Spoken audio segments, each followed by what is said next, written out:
अच्छा, तो अब स्टार्ट करते हैं हम ब्लड की मार्किंग करना कि ब्लड कैसे कहाँ से किस तरह करना है। आपने करना तो वैसे गाइडन से तो सारा ही करना है। बहुत अच्छा गाइडन में दिया हुआ है। कुछ चीज़ें जो एक्स्ट्रा हैं वो भी मैं साथ साथ बताता रहता हूँ। तो अब सबसे पहला जो आपका सवाल आता है ना, तो उसके अंदर आपको ये सवाल का ये लाजमी आना चाहिए कि प्लाज्मा प्रोटीन्स के फंक्शंस क्या होते हैं। अब ये प्लाज्मा प्रोटीन के फंक्शंस जो हैं ना, तो ये आपको यहाँ से यहाँ पे नहीं मिलेंगे जो गाइडन में लिखे हुए, तो इसलिए मैंने ये अलग से लिख लिए। फिर आपके पास सवाल आएगा कि हीमोग्लोबिन के क्या फंक्शंस होते हैं, तो ये भी आपको नहीं मिलेंगे, तो ये भी इसलिए मैंने लिख दिए हुए हैं। ठीक हो गया। आगे फिर ना इसके लास्ट चैप्टर के अंदर ना ये आता है कि हीमोफीलिया ए भी आ जाता है, और इसके अलावा इडियोपैथिक थ्रोम्बोसाइटोपिनिया परपेरा, इनका डिफरेंस भी पूछा जाता है। ये सारे यूनिवर्सिटी क्वेश्चन हैं जो कि ऐसा किताब में नहीं लिखे हुए, इसलिए मैंने यहाँ पे ऐसे लिख लिए हैं। बाकी ये जो बातें हैं ना, ये और ये सिर्फ MCQs के लिए हैं। ठीक है, ये आपको शायद BRS वगैरह में बातें मिलेंगी, तो ये MCQs के लिए आपके पास ना, ये आप रीड कर लीजिएगा बस। तो ये हो गया। अच्छा, उसके बाद अब आगे चलते हैं। तो आपके पास ये स्टार्ट पहला चैप्टर होता है ना, तो इसके अंदर सबसे पहले आपको ना ये थोड़ी सी बेसिक्स के बारे में ना अंदाज़ा होना चाहिए इसकी, क्या कि ये ना ये सारी की सारी जो हीम्स है, ये इसी तरह ना सर इमरान ये पढ़ाते हैं ना ब्लड, तो इसी तरह ये सारी टर्म्स का बताते होते हैं। तो वो फिर आपको ये ब्लड की कंपोजिशन सारी पता होनी चाहिए, प्लाज्मा की सारी कंसर्न ये कंपोजिशन पता होनी चाहिए, ये सारी बातें पता होनी चाहिए। ये MCQ के लिए बात आ जाती है। अच्छा, इसके अलावा एरिथ्रोपोइटिन क्या होता है, एरिथ्रोपोइटिन के फंक्शंस इंपॉर्टेंट हैं। टाइप्स ऑफ हीमोग्लोबिन ये भी पूछा जाता है, ये भी आपको आना चाहिए। ये आपको यहाँ पे नहीं मिलेगा, तो ये आपको या तो JP में मिलेगा, ये मैंने यहाँ पे भी वैसे लिखे हुए हैं सारी। इसके अलावा ये फिर आगे ना वही RBC वाली बात जो है, तो ये वो आगे मैं अभी आपको गाइडेंस से ही दिखाया था, वहाँ पे ये सारी बातें लिखी हुई हैं। अच्छा, सेकेंड, ये देखें अब यहाँ पे ये स्टार्ट हो रहा है ना, तो बस यहाँ से अब आपने इसको रीड करते जाना है। ऐसा कोई इतनी ख़ास बातें यहाँ पे हैं नहीं, इनको बस आप रीड करते जाइएगा। ये इस डायग्राम से बस इसके डायमीटर वगैरह को समझ लीजिएगा। ये वाली बात इंपॉर्टेंट है, इसकी कंसंट्रेशंस जो ना हैं, ये यूनिवर्सिटी क्वेश्चन है कि RBC मेल्स में कितने हैं, वुमेन में कितने हैं। इसके अलावा यहाँ पे भी ये सारी बातें भी आपको आनी चाहिए। हीमोग्लोबिन की कंसंट्रेशन, ये सारी वैल्यूज़ इंपॉर्टेंट हैं। फिर नेक्स्ट के ये ना डिफरेंट फेजेस ऑफ लाइफ में कहाँ कहाँ के RBCs बनते हैं, तो वो आपको ये सारा का सारा ये भी सारा आना चाहिए, उसके लिए ये भी सारा आना चाहिए। उसके बाद ये आगे जो है ना, अब आगे ये आ जाते हैं। यहाँ पे भी मैंने लिखा हुआ है कि ना plasma proteins along with their functions, तो ये मैं पहले बता चुका हूँ, ये JP में भी आपको मिल जाएगा।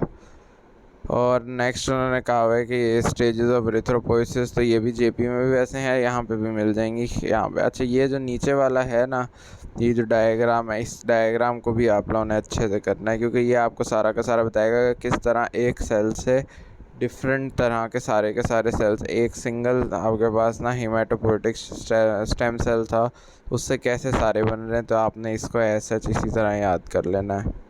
ये नीचे वो दो और ना हीमोग्लोबिन की टाइप्स लिखी हुई हैं। अच्छा, अब नेक्स्ट आपके पास ना ये इधर ये बहुत इंपॉर्टेंट यूनिवर्सिटी क्वेश्चन है, ये सारे के सारे कि किस तरह आपके पास RBCs बनते हैं, जेनेसिस ऑफ RBCs किस तरह होती है।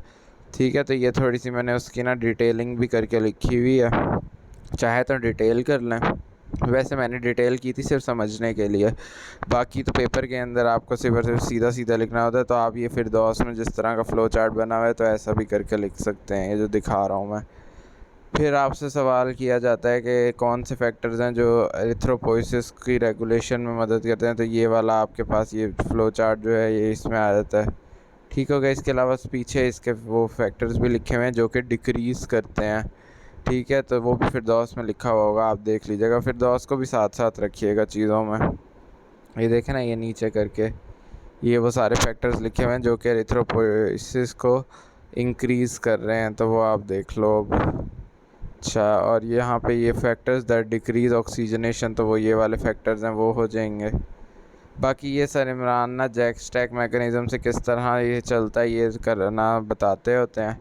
तो इसके बारे में आपने, अब आपको जैक स्टैक मैकेनिज्म तो आपने सेकंड मैसेंजर में अच्छे से पढ़ा होगा ना, तो बस आपको ये बात याद रखनी है कि ये एरिथ्रोपोइटिन भी उसी के ज़रिए काम कर रहा होता है। ये बहुत इंपॉर्टेंट है फ्लो चार्ट कि किस तरह आपके पास रीनल टिश्यू हाइपोक्सिया से एरिथ्रोपोइटिन सिंथेसिस होता है।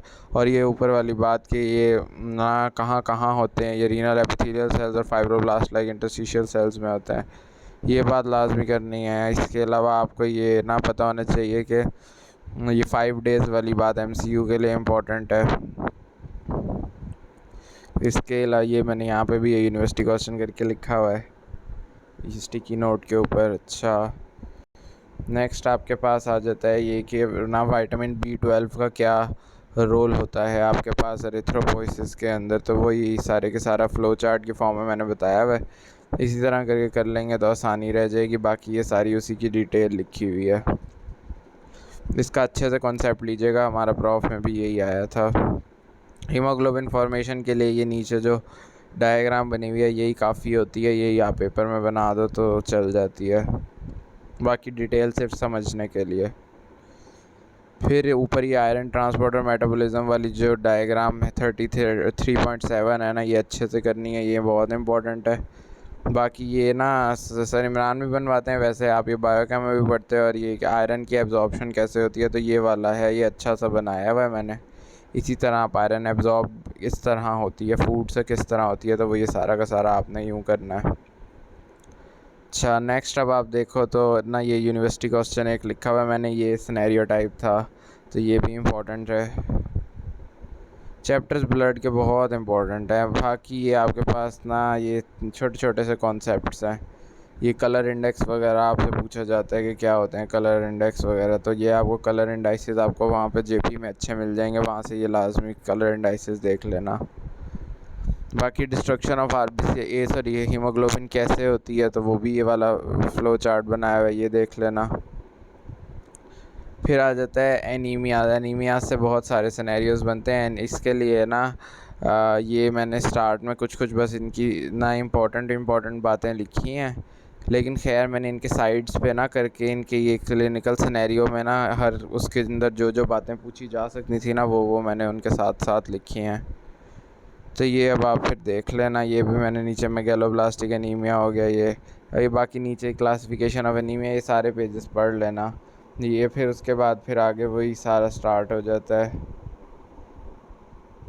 ये स्टिकी नोट जो मैंने सारे लगाए हुए ना, इन सारों को अच्छे से देख लेना। ये एरिथ्रोब्लास्टोसिस फेटालिस कैसे आपके पास ना एनीमिया करा देता है। फिर फिर आपके पास ये एनीमिया का सर्कुलेटरी सिस्टम पे क्या इफ़ेक्ट है, ये भी कर लेना।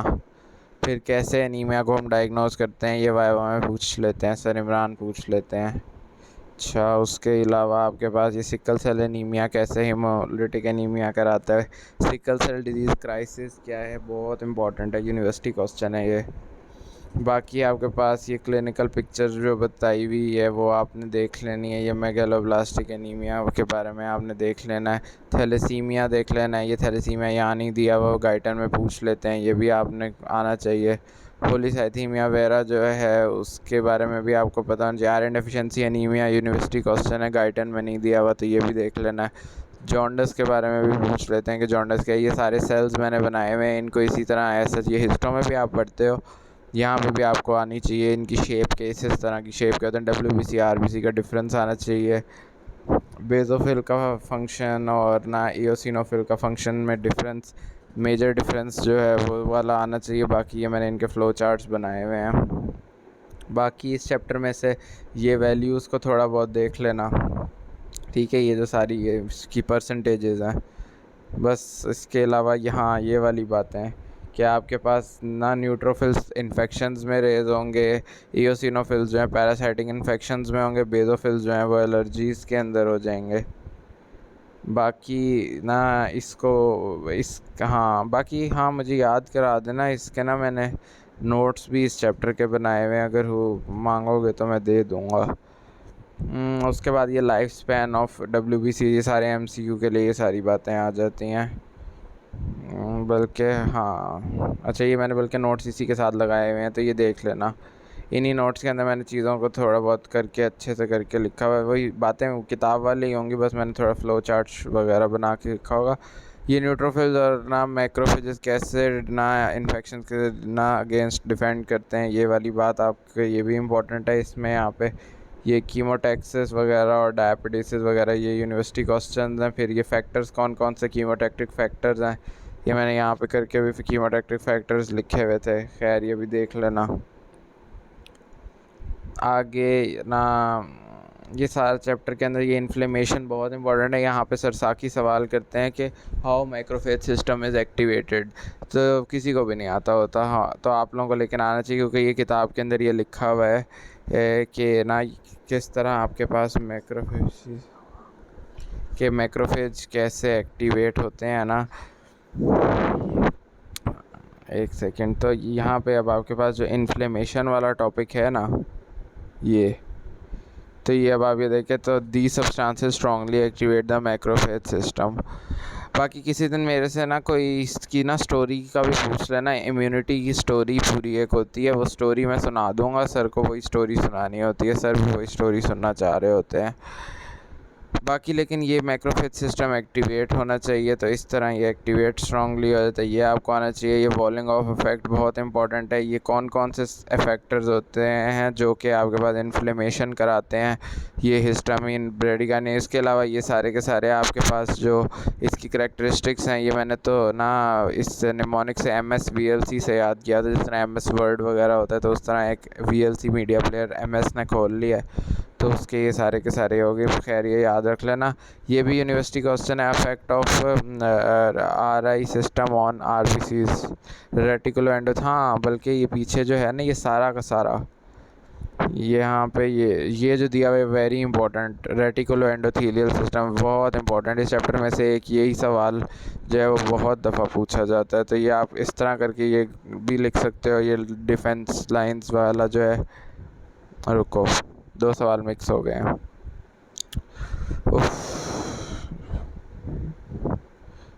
ये जो था ना आपके पास यहाँ पे कि किस तरह ये आपके पास हो रही थी मैक्रोफेज और न्यूट्रोफिल रिस्पॉन्सेज ड्यूरिंग इन्फ्लेमेशन, जो है ना आपके पास वो एक अलग सवाल है, वो अच्छा सा करना है आपने। और दूसरा आपने करना है ये, जिस तरह मैक्रोफेज ये जो दिया हुआ है ना, ये मैक्रोफेज और न्यूट्रोफिल रिस्पॉन्सेज ड्यूरिंग इन्फ्लेमेशन, ये आपने अच्छे से करना है। इसकी ये 4 लाइंस ऑफ डिफेंसेस हैं, ठीक है, ये बहुत इंपॉर्टेंट है, ये करना है। और दूसरा आपके पास जो ये पीछे रेटिकुलो एंडोथेलियल सिस्टम दिया हुआ है ना, इसमें ये हिस्टियोसाइट्स और ना ये कफर सेल्स, लिम्फ नोड्स, ये सारे भी आपने अच्छे से करने हैं। ये 2 सवाल इस चैप्टर से बहुत इंपॉर्टेंट है, पूछे जाते हैं बार बार। बाकी आपको ये जो फैक्टर्स रिलीज़ हो रहे हैं इनका पता होना चाहिए। इओसिनोफिल्स के पास मेजर आप ना बातें कर लेना। और यहाँ पे ये ट्राइपेनोसोमा और ना ये ट्राइक्नोसिस और इन सब का बस इनके नामों का थोड़ा बहुत पता हो कि कोई सिनेरियो वगैरह दे दें तो उस हिसाब से। बाकी इनके फंक्शंस लाजमी आने चाहिए, इसके मैंने फ़्लो चार्ट भी शुरू में बताए हैं। बाकी ये जो ल्यूकोपीनिया, ल्यूकोसाइटोसिस, ये सारों का आपको बताना चाहिए। लुकीमिया क्या होता है, लुकीमिया की टाइप्स आपको दोनों के दरमियान डिफरेंस। लुकीमिया का इफेक्ट बहुत इंपॉर्टेंट है, ये लुकीमिया का इफेक्ट लाजमी करना है, बहुत इंपॉर्टेंट है। तो ये 2 चैप्टर्स हो गए हैं कंप्लीट।